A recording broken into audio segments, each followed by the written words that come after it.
So, but the shocks are safe. Ladies and gentlemen, we are back with the Motor Slingers right here on the Gunslinger Syndicated Radio Network. We're going to jump right into calls because we're fully loaded. As soon as we get one off, we're going to get one back on. So let's go with Sean, our friend Sean in Covina. What is going on, Sean?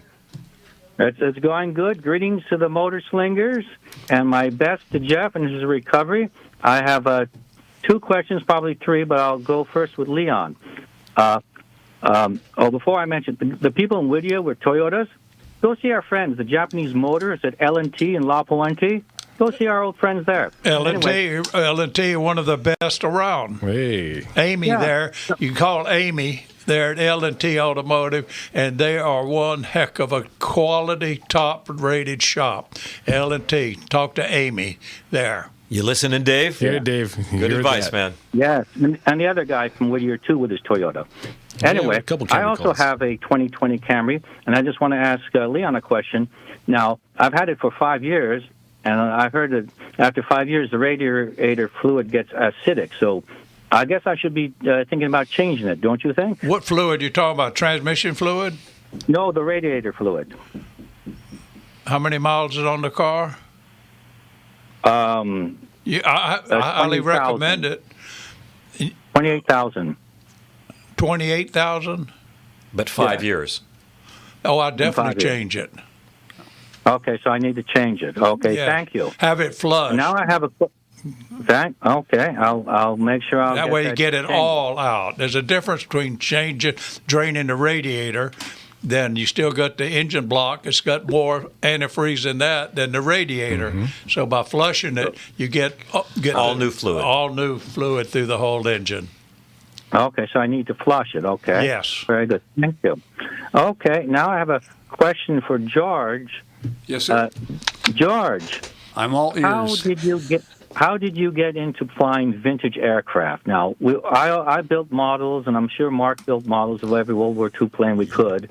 How did you get into it? Please tell us that story. Well, to make a long story not so boring, when I got out of the service and started flying civilian, where I was parked an airplane at the fixed base operator at Van Nuys Airport called ExecuFlight.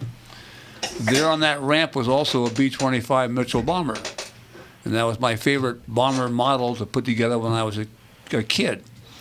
So I immediately got to know the owner of the airplane and the flight crew, and because of my ratings and possibility of being part of the crew, they invited me to come along on a couple of trips with them, and pretty soon I ended up on the right seat, the co-pilot seat, and eventually after a year or two I got over to the left seat and got the type rating, and spent about 20-some years flying around to air shows, accumulating about 1,000+ hours in 7 different B-25s. Ooh, wow.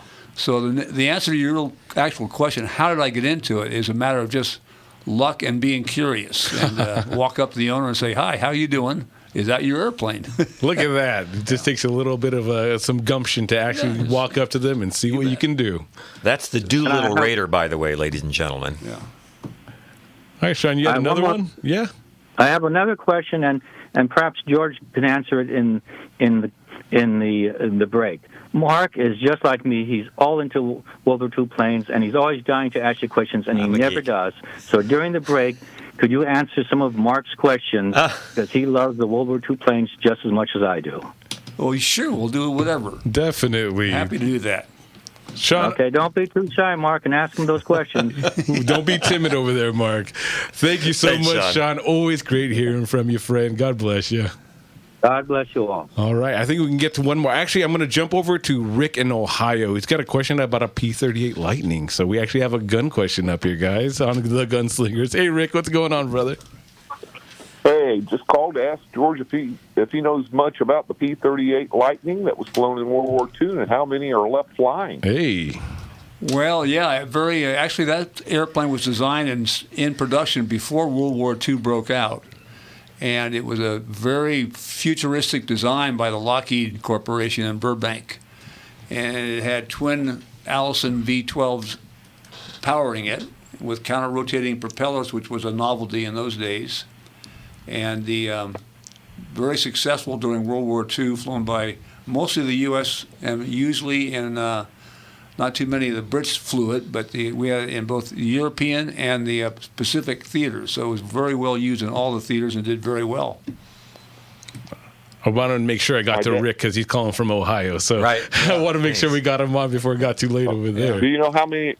Do you know if there's any flying P-38s left? There are quite a few have been restored and flying. I'm going to guess the number offhand would probably be about, I'm going to say 24 maybe in the country. There's a couple in Europe that have been restored and flying. Red Bull Corporation has Yeah. one, a beautiful one, bare metal. It's just gorgeous airplane. It's a good-looking design. I've always enjoyed the looks of the P-38. It just looks great. Yeah. Yeah. My father was in Italy with the 1st Armored Division, and the Germans told them that fork-tailed devil would get right in the foxhole with you. Yeah. Well, having the engines on the wing and the nose could be fully loaded up with guns, and you're firing right down the straight line of the gun target line sitting on the cockpit there. Constant convergence. As opposed to having the guns out on the wings. So it made a much more deadly attack airplane. Oh, wow. What type of guns did it have in the nose cone? I built a P-38 Lightning when I was a kid. You know, we all did. Yeah, usually they're equipped with the 50 caliber, the M2 Browning automatic machine guns, and then they also have the 20 millimeter cannon involved also in the nose, which extra firepower and a much heavier projectile coming down range. Okay.